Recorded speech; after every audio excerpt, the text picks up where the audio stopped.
और अभी रेट की एग्जाम होने वाली है, तो आप कहते हो सर लाइव नहीं आते।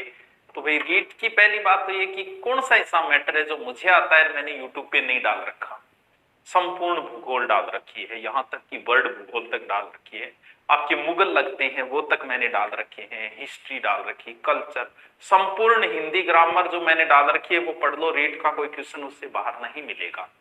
यार बहुत भयंकर लग रहे थे, बताओ लास्ट टाइम में फेंकूंगा थोड़ी, थार दिमाग थोड़ी खराब करूंगा। वो तो पेपर देके जिसने पढ़ा है वो बता देगा कि क्या रहा क्या नहीं रहा, पर्याप्त है वो मैटर।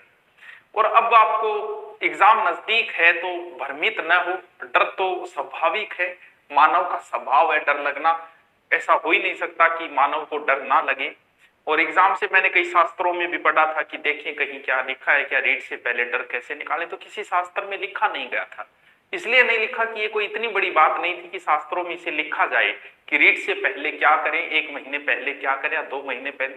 जो तुम पढ़ रहे हो वो पढ़ते रहो, नया बखेड़ा मत खड़ा करो। अगर कोई नई किताब या नया कुछ पढ़ने की सोच रहे हो तो आपकी मूर्खता होगी, क्योंकि अब रीट की एग्जाम अगर 6 महीने आगे भी चली जाए ना तो भी तुम परिपूर्ण नहीं पढ़ सकते।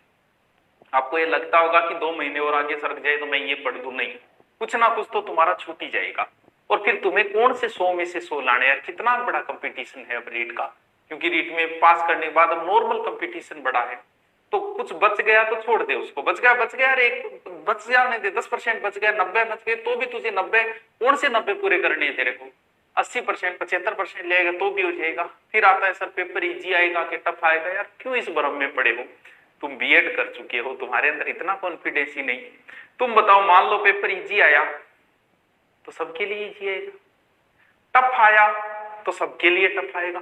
ये तो हो नहीं सकता कि टफ पेपर आए और नए पढ़ने वाला पास हो जाए, ये तो हो नहीं सकता कि इजी पेपर आए और नए पढ़ने वाला पास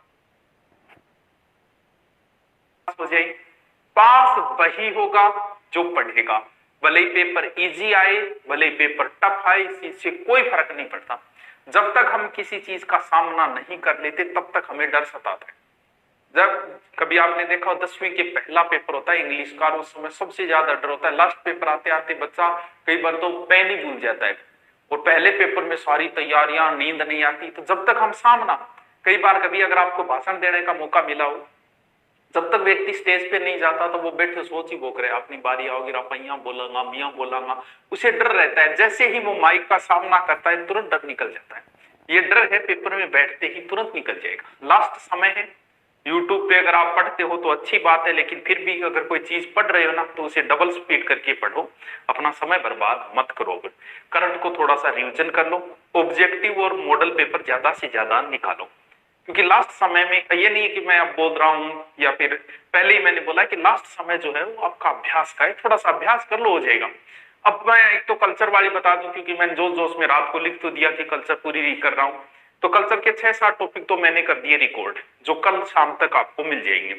वो स्पीडली रिपीट किए, आपका समय बर्बाद ना हो एग्जाम नजदीक होने की वजह से, स्पीडली रिपीट किए। फिर सोचा कि वो एक एक टॉपिक कल्चर का 2-2 घंटे, मैंने सोचा इससे तो ज्यादा हो जाएंगे, 6-7 टॉपिक तो एक साथ कर दिए। बाकी नेक्स्ट डे से रोज शाम 8 जाके लाइव आके आपको जो 4 या 5 टॉपिक बचे वो तुरंत मैं आपको कंप्लीट करवा दूंगा फास्टली, ना कि समय बर्बाद करते हुए, क्योंकि अब आपका समय महत्वपूर्ण है। बिना मतलब की बकवास का कोई उचित है, ये भी समय ज्यादा ही ले लिया मैंने। और दूसरी बात ये कि देखो जिनके पास किताब है ठीक है, कोई बात नहीं है तो उनके लिए मैं बता रहा हूं हमारी 2 नई किताब जो गहन अध्ययन करके बनाई गई। अगर कोई है तो ठीक है, फिर भी लेना